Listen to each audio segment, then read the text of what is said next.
So, maar die vraag wil ek eintlik in jou midde los, om te vra, na wat toe word jy verlos? As jy vir die Here moes sê, Here, ek het 'n behoefte dat u verlossing iets in my sal kom kweek, iets in my sal kom wakker maak, iets in my sal kom skep.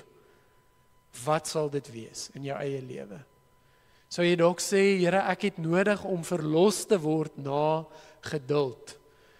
Of ek het nodig om verlos te word na 'n hart na 'n sagte hart.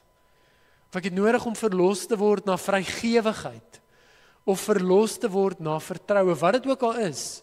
En dis dalk miskien iets wat jy moet ergens deur die loop van hierdie week vir die Here gaan vra, maar gaan sit met 'n boekie en sê, waarheen wil die Here my verlos?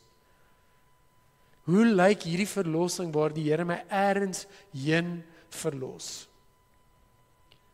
Want ek dink as ons dit begin doen, dan is ons besig om die put te grou. Dan is ons besig om die standhoudende, langtermyn werk te doen om te sê, maar ek sê nie net dankie vir die Here vir die oppervlakkige dinge nie, of die dinge wat ek al reeds weet nie, ek vertrou die Here vir nog meer, ek vertrou die Here vir nog meer, hy moet nog meer kom doen in my lewe.